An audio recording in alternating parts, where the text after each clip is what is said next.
안녕하세요, 하하나들입니다. 다음 콘텐츠 자료조사 좀 해볼까요? 이게 아닌데? 오, 잠깐만. 뭔가 찾았습니다.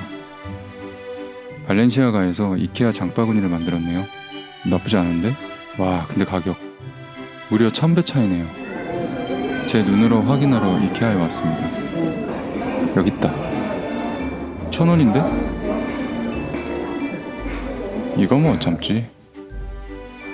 일단 데려오긴 했는데 뭘 만들지 막막하네요. 혹시 다른 사람들도 만들어 봤을까 좀 더 찾아보니 잘 만들었네. 유행 지난 떡밥이었네요. 근데 제가 뭐 언제 유행 따졌다고. 저는 제 식대로 그냥 만들게요. 먼저 머리를 쓸 시간입니다. 전 인프제답게 걱정도 많고 생각이 꼬리를 물건으로져 잠을 못 잘 정도인데요. 그런 제가 어떻게 아이디어를 짜는지 댓글로 물어보시는 분들이 많았기도 해서 이번 기회에 그 과정을 전부 보여드릴게요.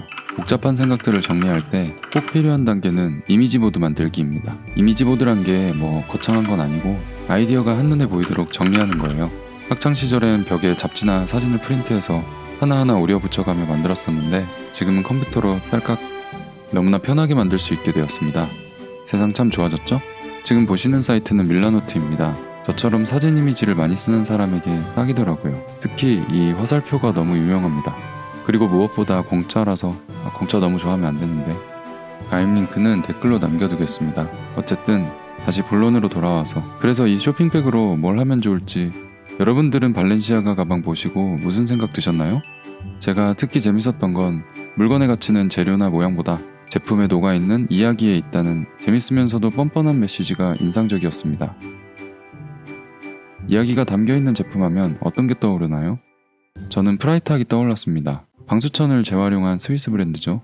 그래서 이번에 이 쇼핑백으로 프라이탁의 메신저백을 오마주해볼까 합니다. 이제 뭘 만들진 정했고 어떻게 만들지 고민해야 합니다. 소재와 형태는 어떻게 할까요? 뻔한 게 나올까봐 고민입니다. 이렇게 막막할 때 쓰는 괜찮은 방법 하나 소개해드릴게요. 질서 중립 혼돈 차트입니다.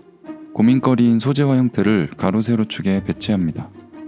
각각 칸의 기준에 맞게 사진을 채워넣으면 됩니다. 이때는 뇌를 잠시 꺼둬야 합니다. 편견이 들어가면 안 되거든요. 이 부분이 가장 중요합니다. 뇌를 꺼두세요. 이렇게 해서 나온 결과는 윌 스미스 형? 형이 여기서 왜 나와? 라고 생각하셨겠지만 하지만 새로웠죠? 윌 스미스 형이 이 가방을 맨다면 어떤 느낌일까요? 먼저 이 형의 컬러 매칭을 보면 라이트 블루와 다크 블루가 어우러져 있죠. 전형적인 쿨톤 계열의 피부를 가지고 있습니다. 그리고 골드 포인트는 쿨톤 피부와 잘 어울립니다. 이제 점점 윤곽이 잡히죠? 이케아 쇼핑백으로 프라이탁을 오마주한 윌 스미스 형 에디션 메신저백 만들기. 이젠 손이 일할 시간입니다. 실은 이렇게 생겼네요. 정품 확인. 막상 뜯고 보니 주름이 심하게 져있네요. 이대로는 작업이 어려울 것 같습니다. 다리미로 한번 펴볼까요? 너무 뜨거우면 녹을 수도 있으니 적당히 하면 안 없어지네요. 뒷면에 보강을 해보면 어떨까요? 접착식 부직포인데 이걸 붙이면 펴질지도 모릅니다.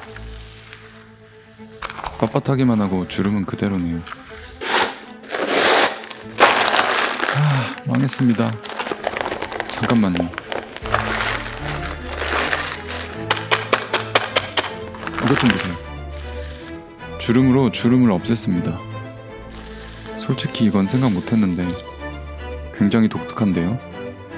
마치 스웨덴 앞바다에 일렁이는 파도, 하트 오브 더 시.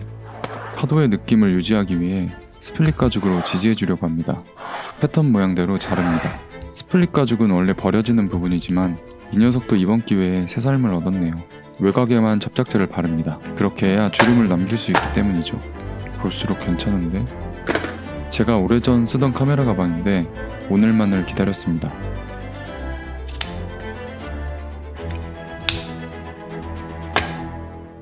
(25mm) 다크블루의 프랑스 고티입니다. 조명 때문인지 보라색처럼 보이네요. 상관없습니다. 잘 어울리기만 하면 되죠. 가운데 선을 그리고 선을 따라 접습니다.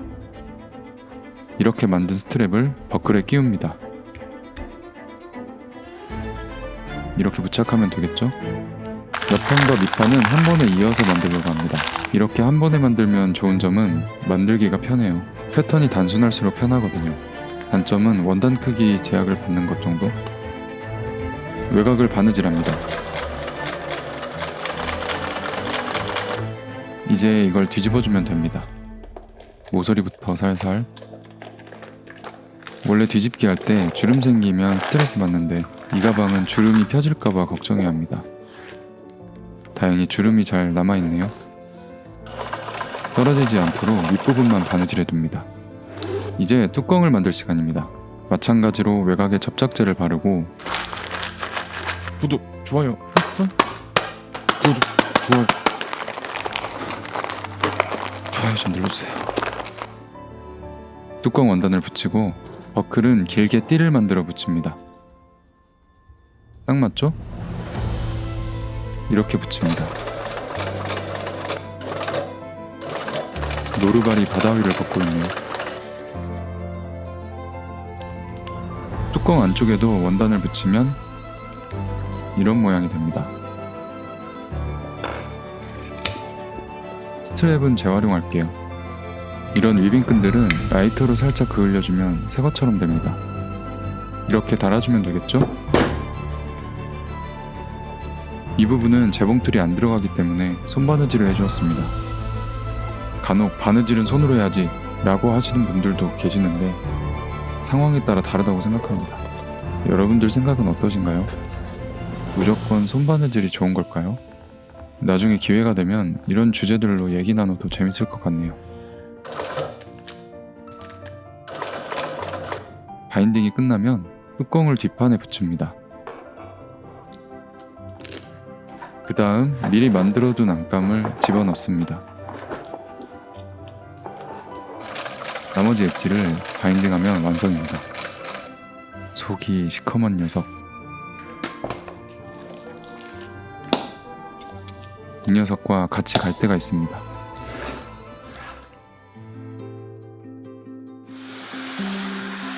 고향에 왔습니다.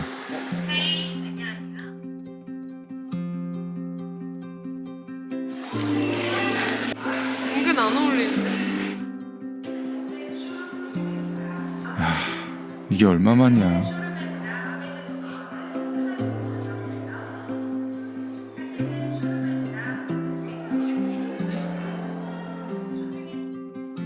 이케아 장바구니로 메신저백 만들기 에피소드 어떠셨나요? 재밌게 보셨다면 좋아요, 댓글 많이 남겨주세요. 질문이나 의견들도 남겨주시면 답변해드리겠습니다. 그럼 전 이만 더 재밌는 에피소드로 찾아뵙겠습니다. 감사합니다.